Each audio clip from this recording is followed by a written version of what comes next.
if I lose my voice, I'm sure that'd be a good thing for a lot of people, but we're going to try to make it through. We're going to start off with House Bill 161 by Madam Chair Purcell, and the floor is all yours, ma'am. If you like. Thank you, Mr. Chairman and committee members. I'm here for a bill that we actually passed last year. It's to do with motorcycles, and as we come up to the sensors to trip a traffic light so that the signal will turn, many of our motorcycles do not have the weight that is needed to trip those sensors so that we can make a left-hand turn at a traffic light, much less it doesn't trip them so that we can go through a traffic light. So we are either waiting for a vehicle to come up and hope that it will help us trip that light, or you're pushing your bike over to the side, or you break the law by going on through the traffic light when you've been given the, you know that it's okay to proceed through that traffic light. So I'm here asking you to pass this legislation again. It got hung up in the Senate because of time last year, and we'd like to carry it forward so that we that ride motorcycles do not break the law going through a signal.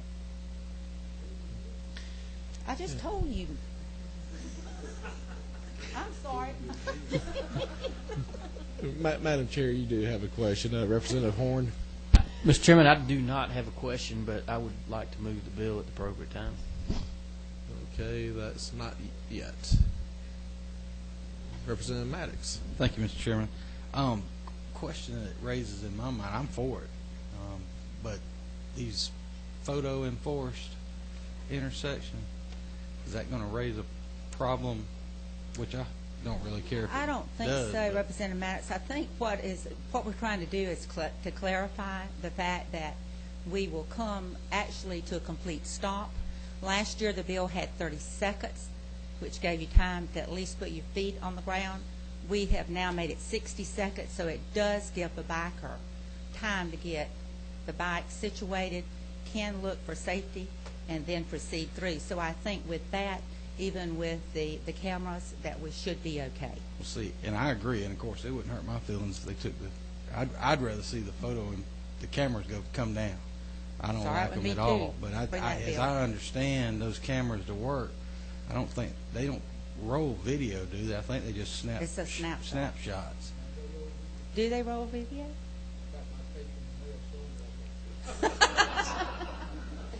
How did they? We're glad you can speak from experience to let us know. Seriously, did they send you a disc or something with the video on it? No, they sent me Yeah, a ticket, and then you go to this website and see the actual video. Wait, this was a couple years ago.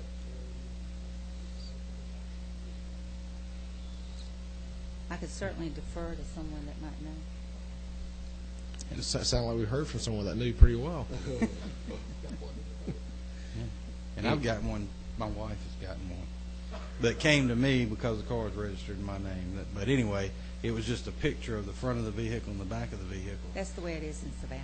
And it just kind of makes me wonder if there's going to be somewhere, you know, I support the bill and like it, but I just wonder, if, you know, how that's going to play out in enforcement. Are they going to be mailing out tickets, or is somebody going to be reviewing to make sure that they don't? Or Go ahead.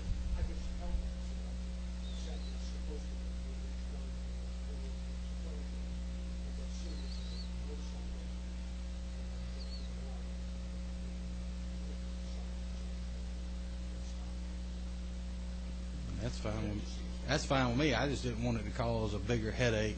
You know, you pass a bill to try to help the motorcycling community that ends up.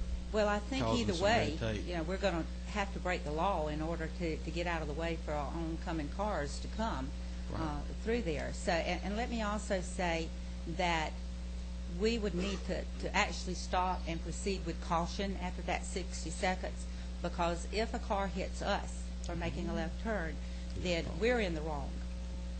They're not. The driver of the vehicle would not be, but we would be. You have a few more questions, but I'm just going to let Representative Maddox know that you threw your wife under the bus with a live stream going worldwide, so congratulations on that. May I clarify something? We got a few more questions. Representative Frazier.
It says that after a considerable amount of time, which is the 60 seconds, that if you are the first vehicle, which in this case would be a motorcycle sitting there, and you can't trip that sensor, and there's no other car that can come up to trip it in another lane to your side, then therefore you have your feet on the ground and you're looking and you're realizing that you've not tripped that red light, then you can proceed with caution through that red light. But you have to come to that stop. And it sounds like from what you're describing that somebody's breaking the law to begin with, and they should have been reported. And I understand, I see the same thing, and I try not to blow my horn and tell them they're doing wrong, but sometimes I do that. It's not a road rage, it's a safety rage that I'm trying to call their attention that they can get killed by getting hit by a car, or you having accidentally hit them or them hitting you. So I understand where you're coming from. Thank you for the question. Representative Holcomb. Thank you, Mr. Chairman. Representative Purcell, I have a technical question on just how this will work, because I understand that the problem is that because of the weight, they're not triggering the device. How will the motorcyclist know whether or not the light has that type of device? Because it seems only that triggers this law. Well, undoubtedly you've never ridden a bike. And when no, I have, but in terms of the way that the legislation is read is that it's with respect to these sensors. So is there any way well, I guess the first question would be, do all red lights have these sensors? And if not, does this only apply to those with sensors? And if so, how would the motorcyclist know that they have the sensors? Well, if you pull up to a red light and the light does not change, and for a period of time, given that 2 minutes or whatever it is that a light is designated to make the change, and you sit there and you go through and the cars continue to come, or the light changes on the other side and you're still sitting there and it doesn't come up, even with you pulling forward on your bike, it's pretty obvious to us as cyclists when those lights are not going, or our bikes aren't signaling to that sensor to let us across. Now, some bikes are much heavier, and when they come up, they will trigger that. A lot of times what happens is, hopefully if there's a car that has patience, that's behind you, they will help you if you move up a little bit so that they can trigger that sensor. But sometimes that doesn't even happen, and then you get a road rage with them blowing the horn at you. And that's where the problem is the fact that they don't understand that you've stopped at the red light, you've given the adequate time. The other lights may be, say if you're making a left turn, the other light has turned, and then you're expecting when that light comes back, it turns red, and then when it comes back to give the signal for you to go forward, it doesn't trip for you to make that left turn to give you the left turn arrow again. So it's quite obvious on the bikes. As I say, some bikes are very heavy and they will trip those sensors. Some will not, and most of them will not. Sometimes the smaller Hondas will not trip them. So we have an extreme problem. Therefore, we are the ones that are going to get the ticket for running red light. But that's why we put the 60 seconds in there. I certainly felt that 30 seconds did not give time for a motorcycle to pull up there and stop and realize what was going on. And this 60 seconds on one of the bigger bikes is going to take you a few minutes to get your feet on the ground, to look around for safety reasons, and then wait to see if it's going to change. If it doesn't, then you should have waited the extra time for safety to proceed. But you're aware because you can see how the lights change as you're waiting there. And I do ride a bike. I have an Aprilia and I have Hondas and I have a Harley. From a cyclist getting in trouble, because I wouldn't want them to have a law enforcement officer say, "Oh, you went through one that wasn't because of an inoperable detection device." And most of the time, you wait for that signal to change, so you're aware when the signal comes back on that you should go through, and you realize it's not going to change if you wait 3 or 4 signal changes. You're still going to have those that's going to try the system, no matter what the law is. Thank you. Representative Taylor. Thank you, Mr. Chairman. Thank you, Representative.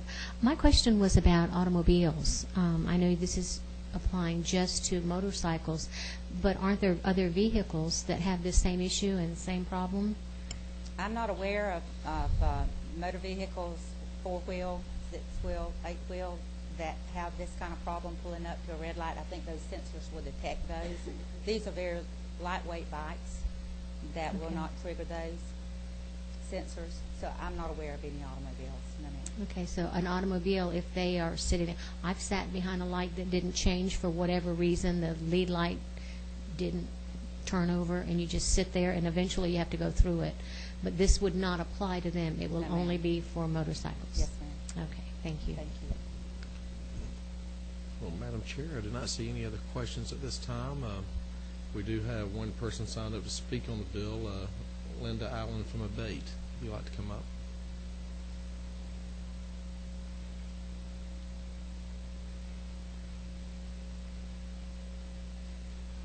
Thank you. Good afternoon, Chairman Bearden and esteemed committee members. Thank you for taking the opportunity to look at HB 161. I started to bring a lot of folks with me today and thought that I know that you guys are very, very busy, and so I thought I would just give a couple of very, very quick examples of how this bill has affected us. I ride a Harley. Yesterday I was providing motorcycle escort for the national president of the American Legion. On the way home, it was about 10 o'clock last night. I was on Highway 92 in Douglas County, and the light didn't change. I sat there for about 10, 12 minutes. A car did pull up behind me. I tried to get that car to pull up to trigger the sensor, and I don't know if they were more scared of me or I was a little more scared of them. It was late at night, 10 o'clock at night. It's about 35 degrees outside, and I'm there alone. The car did not pull up, and in fact started backing up. So I did go through the light. That concerns me because my license is very important to me. When I'm not down here at the Capitol and when I'm not riding my motorcycle, I drive a truck. So as a CDL holder, my license is very important to me, and I don't want to get a ticket. I can't afford to have a ticket. It would affect my livelihood. Stephanie is from Savannah, and she's a social worker, and she rides her motorcycle every day to work. There are several lights in the Savannah area that it should only take her about 10 minutes to get to work, and sometimes it takes her 30 and 40 minutes to get to work because she's sitting at those lights and waiting for them to cycle through, and they don't. Lee Richardson also is a truck driver. He has pretty much given up riding his bike unless he knows the exact route we're going because he does not want a ticket on his driver's license. There are 40,000 traffic signals in the state of Georgia that were put into effect before 2005. These are the lights that we're talking about. We're not asking the state for millions of dollars to correct those, to fix those sensors. We are just simply asking to be able to, similar to turning red on right on red, we're asking that motorcycles can stop, wait a reasonable amount of time, make sure that it's clear both ways, and then proceed through. Thank you. I don't see any questions, but I do have one for you. Number one, I know exactly the red light you're talking about on 92. In these other 9 states, have there been any type of increases on motorcycle fatalities in these other 9 states that you're familiar with? I have not been able to get any data on that. I have contacted the other states. I've contacted the other motorcycle rights organizations in those states. They were not aware of any increase, but I can certainly, dig for more information, but I have no data saying that there's increase. I may have just got you a question, Representative Taylor. It's probably more of a statement than a question. It's a concern that I have that someone in a regular car or truck is going to see the motorcycles going through. I just want to make sure that there's going to be some adequate education process, make sure the public is aware of this new change in law. I would hate to see other vehicles going through and doing the same thing and saying, well, this kind of vehicle is treated one way and a motorcycle another. I understand the purpose and what you're doing, but I also am looking out for the other vehicle or automobile drivers too. I think that would be wonderful, and I am meeting with the Governor's Office of Highway Safety next week, and I will certainly bring that up, and I think Representative Purcell had something. The way usually that anytime new legislation is passed, there is an educational process through our media system, and I think that this would follow through with this possibly when it gets passed. No other questions. Thank you very much, ma'am. Well, does anyone of the other members have any questions or comments on this bill before moving forward? Chairman, I feel like I have to Okay, go ahead, sir. To further explain that situation I was talking about, this happened several years ago when they first came out with the cameras. In fact, they were not even issuing tickets at that time. And I got something in the mail, and my son said, Dad, there's no way you ran a red light. I said, well, let's go on this link and see. Yep, I ran the red light.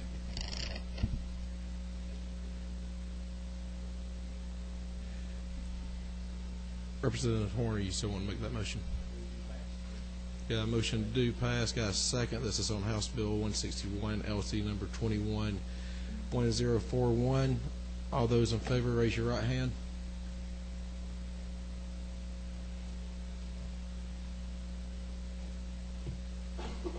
Opposed, same sign. Thank you very much, Madam Chairman. Thank you, Mr. Chairman and committee.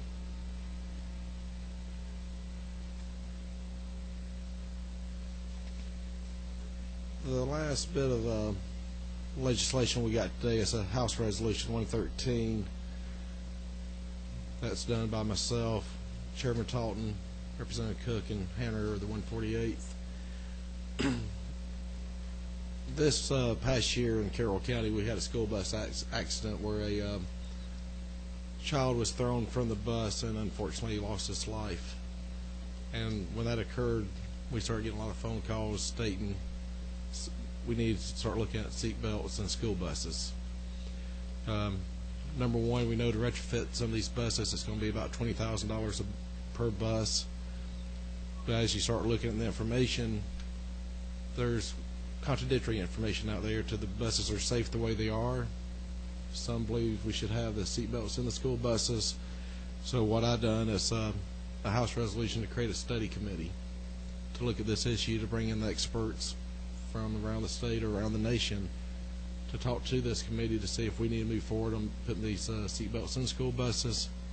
As you know, a school bus could be transporting a pre-K student to a senior in high school. How are we going to differentiate between the two?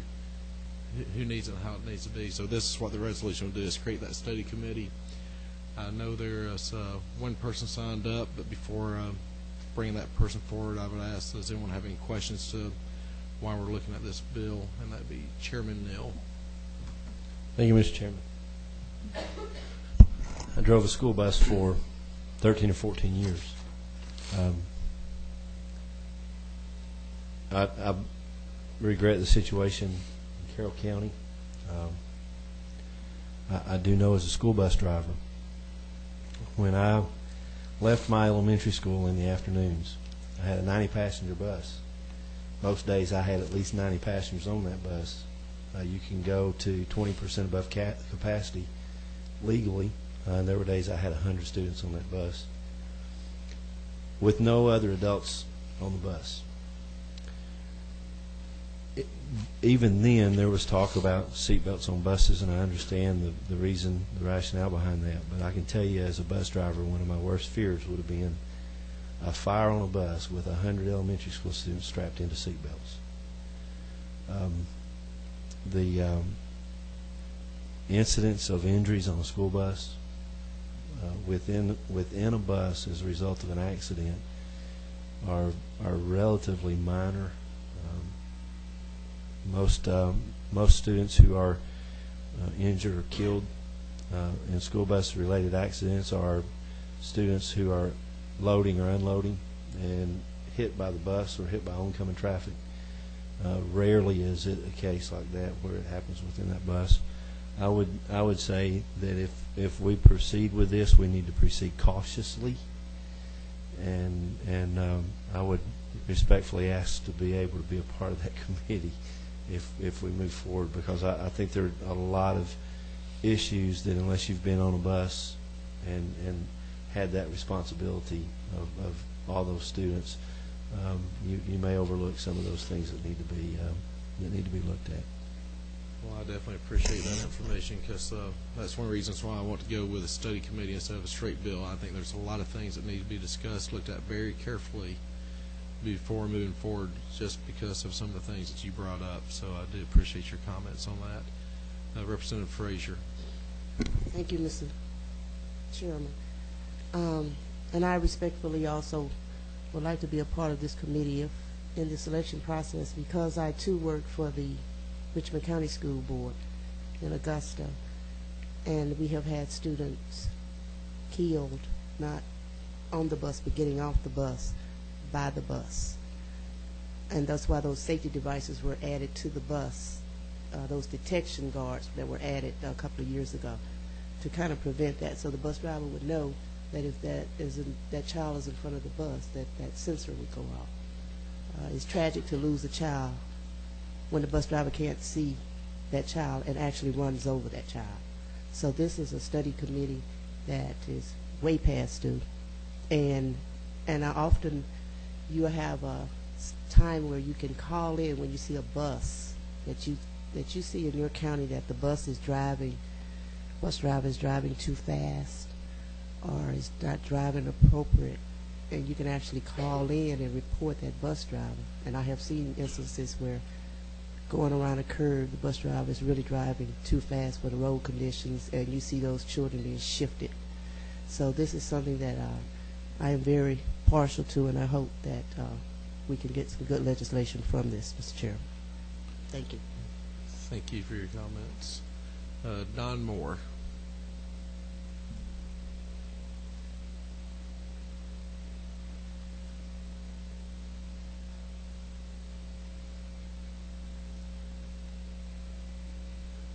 Mr. Chairman, board members, thank you for your time today.